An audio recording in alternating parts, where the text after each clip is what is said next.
For you to be successful, one of the best things that you could do as an athlete is use imagery.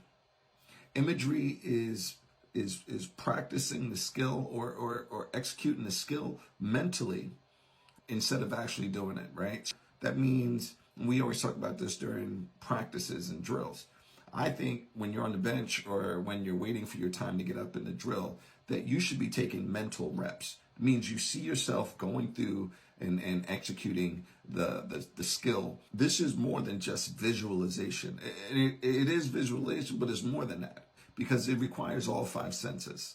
Imagery is powerful. And if you could put this in your tool bag, you will be successful. You will unlock a part of you that you've never seen before. Any skill can benefit from imagery. Whether you're talking about shooting, dribbling, free throws, playing defense, getting a stop, getting a steal, getting a block. These are all things that can actually benefit from imagery. Imagery needs to be part of your training. It needs to be part of your practice so that when you get to games that you're actually able to make it work for you. These are 6 skills that you need to effectively implement imagery. Number 1, you got to practice it. You have to, like I said, bring it to practice and use it. The cool thing is that you can use imagery at any time in any place. You're on the train, you're on your way home from school, you can practice imagery. You're sitting and you're waiting for your mom to get out the grocery store. You can sit there and actually take mental reps while you're sitting there.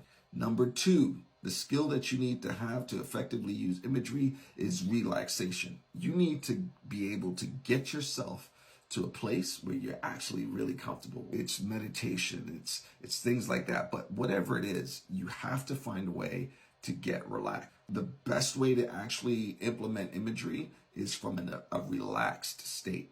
Number 3, imagery is best when it's done in real time.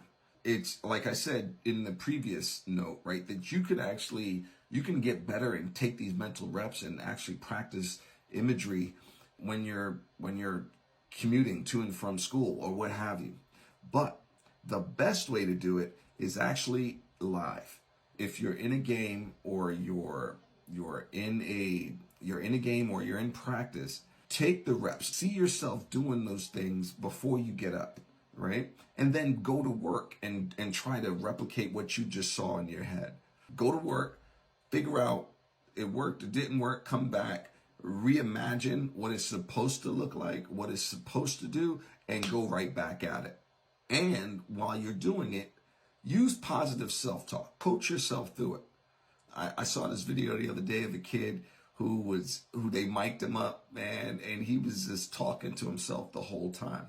And listen, whether you actually vocalize these things or not, there are thoughts that are going on inside your head. And the best way to control those is by purposely speaking certain things that are confident building, that are positive, that you can hear. Number 4 is to use external and internal perspectives when you use your imagery.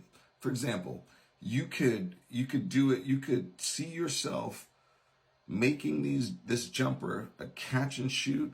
I caught the ball. I took this shot, and I'm seeing it from my perspective. I see the ball coming to me. I feel it touch my hands. I go up. It's like slow motion release. Beautiful release. I could see the ball sailing successfully through the air, and bow. That's an internal way of viewing the situation, of visualization. Then you can also use external visualization, where it's almost as if you're watching yourself playing on a screen, where you're watching yourself taking a handoff off the big man, snaking the screen, coming up, pulling up to a jump shot, but it's as if you are watching it on a TV screen.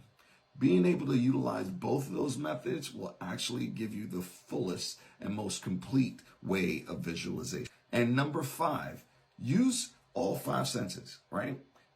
Don't just operate in a vacuum. When you're visualizing yourself on the screen that we talked about, right? You see yourself playing. What do you hear? What do you feel, right? Do you feel the defender's hand on you? Can you smell the scent that's in the arena, in the gym?